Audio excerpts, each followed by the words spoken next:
Welcome to This Explainer. Today, we're diving straight into the profound concept of true fearlessness, specifically looking through the brilliant, ancient lens of Nagarjuna Bodhisattva.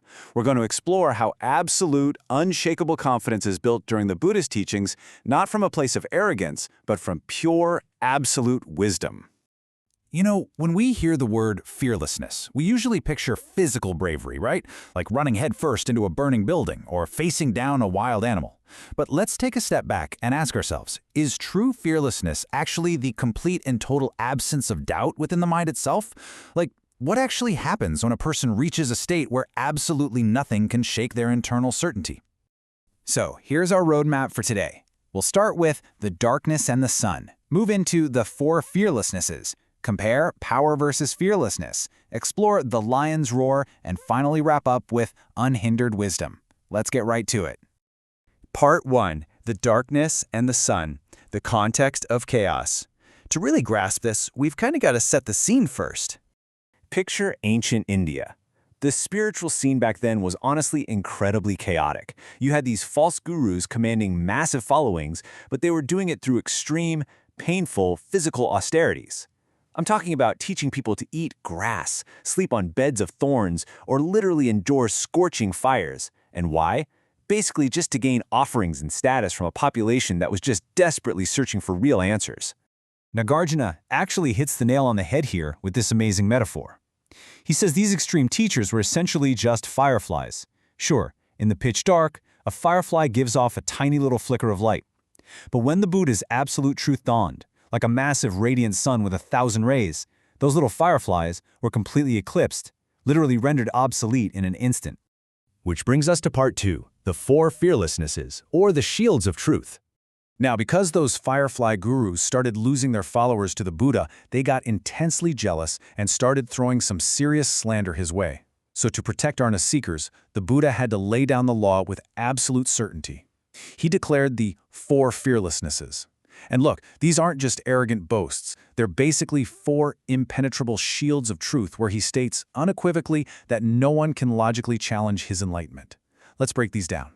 The first two are all about his own internal, perfect state. Number 1, I am fully enlightened, meaning he knows all phenomena perfectly with zero errors. Number 2, all my defilements are exhausted. Basically, he has wiped out every last trace of worldly ignorance and negative habits.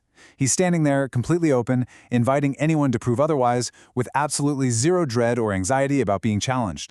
Then, the final two shift the focus entirely to his power to save others. He confidently declares that he can flawlessly identify the exact obstacles holding us back. And lastly, he declares he knows the precise path that will pull us out of the cycle of suffering and lead to nirvana. He is totally fearless here because, well, he knows his medicine works absolutely every single time. All right, moving to part 3, power versus fearlessness, the inner and the outer. So you might be thinking, wait, if the Buddha already has perfect inner wisdom, which texts often call the 10 powers, isn't fearlessness kind of redundant? Nagarjuna clears this up beautifully. Think of wisdom, or power, like a brilliant doctor who has memorized every single medical textbook and knows all the cures. But fearlessness, that's the outward, rock-solid confidence to walk into a crowded room, look at a skeptical, sick patient, and actively administer that cure without a second thought. Wisdom is possessing the truth. Fearlessness is the outward application of it. Next up, part 4, the lion's roar, the sound of absolute certainty. Let's see how this outward application actually looks in practice. So what does this absolute certainty actually sound like when it's delivered to the masses? In Buddhist texts, it's famously called the lion's roar. But here's the thing. It's not called that because it's loud or aggressive. No, it's called the lion's roar because it is the pure, penetrating frequency of absolute truth. It's the Buddha standing in front of any crowd, kings, scholars, commoners, and speaking without a single hair on his body standing on end from nerves. And check out this contrast because it's absolutely crucial. When a literal lion roars in the wild, it causes pure panic, right? Animals scramble and hide. It's a terrifying reminder of death and pain.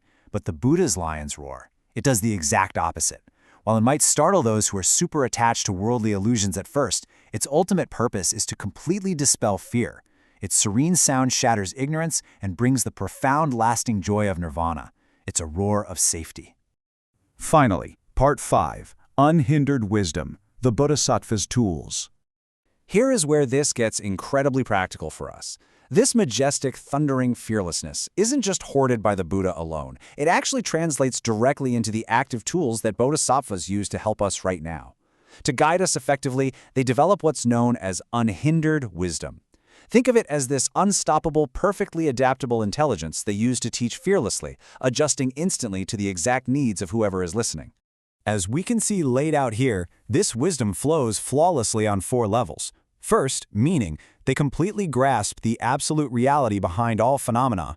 Second, dharma, they've mastered all the names and concepts we use to navigate life. Third is language, the ability to seamlessly adapt to any dialect. And fourth, joyful eloquence. This is their endless, tireless energy to explain these truths for eons without ever burning out. Talk about a superpower.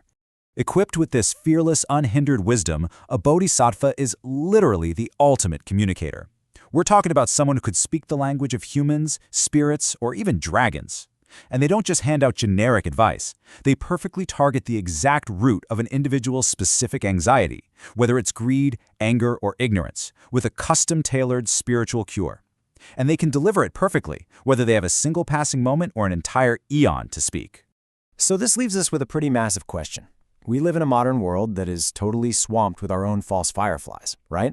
We're surrounded by misinformation, anxiety, and endless spiritual noise. When we look at the Buddha's absolute certainty and the Bodhisattva's wildly adaptable wisdom, we really have to ask ourselves, how can we cultivate even a tiny fraction of that unshakable, compassionate clarity in our own minds today? If you could completely strip away every trace of your own worldly doubt, what absolute truths would you roar into the world? Keep that question with you as you navigate your day.